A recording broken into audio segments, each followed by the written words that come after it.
So what's up everyone? Thank you for watching my YouTube channel. I figured I'd make this video demonstrated how I took a 20 by 20 backyard discovery carport and I turned it into a solar carport. So let's go ahead and get started. Let me show you where I'm at right now here.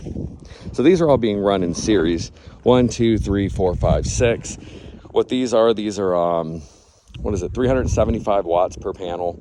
They got an ISC rating with 9.7. If you're not familiar with understanding how to do electrical wiring and stuff, I wouldn't recommend this project because there is certain precautions you have to take when doing what I'm doing right now.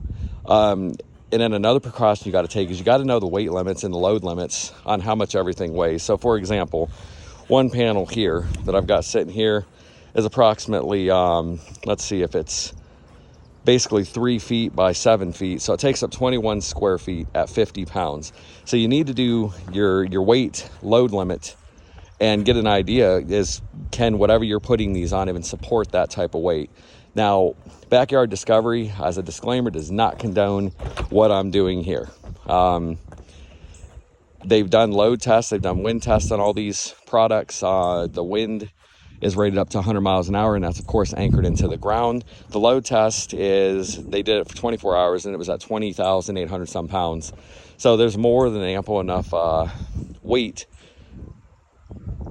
support to support these solar panels. You figure just each run, if you got 50 times 6, that's 300, 600, 900 pounds is approximately what's going to be on this roof. And even if we go up to say 2,200 pounds, I'm still not going to stress out about the weight just because it's not enough to really worry me.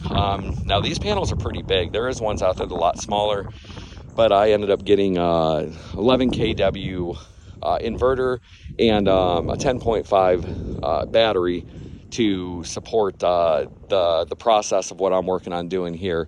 In total, there's going to be, 24 panels in total. Being these are run in series, I ended up getting an inverter that supports a little bit higher in output because each one of these lines, so if I've got, each one is a 48 volt. So by the time I get done with all 12 panels, I should be right around 578 volts. My inverter's MPPT will support roughly 600 at 3 outputs. So there's going to be numerous strings here. This line here, when it's done, is going to be one string. It'll come out.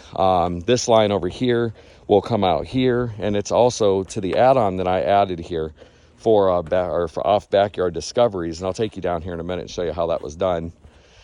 That's going to support another 6 panels on top of this roof here, and the way it was calculated was basically the same formulas, but I had to build it myself. So it was a lot of 2x10s, 2x6s, 4x4s, 2x4s. Everything was treated, but you got to understand how to do building. You got to understand your weight load limits when you're doing any type of building. And once again, like I said, Backyard Discovery does not condone this, but I did call and I asked them, and I got a text sheet sent over just to verify what I was thinking before I started doing this project.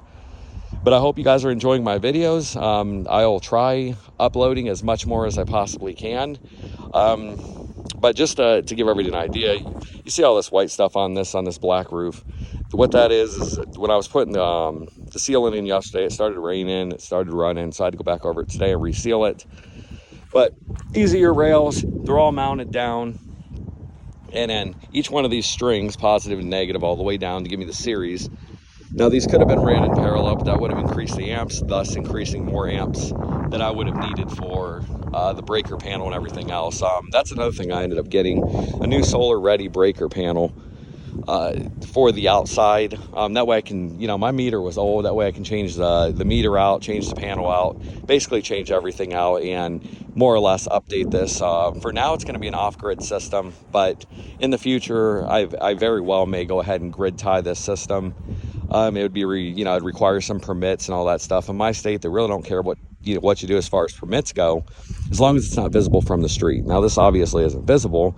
Now, should I go to get a permit, they're going to want to see the work. They're going to want to know what kind of wiring was used, everything else. I'm a licensed electrician by trade. So I'm not too concerned about, you know, any of that. Solar was a little bit different for me. It was a learning curve because I had never done it before. But once you start digging into it, you start studying it, and you start understanding it, it's really not that complicated. It's just like any other wiring. It just goes off different rules when they're being put together. But I hope everybody watches my videos. You know, I look forward to seeing people commenting. Ask if you got any questions. Feel free to ask me any questions you want. I'll answer them to the best of my knowledge. And as always, if I can't get an answer, I'll find somebody who can. With that being said, I thanks for watching, and hope everybody has a great day. Bye.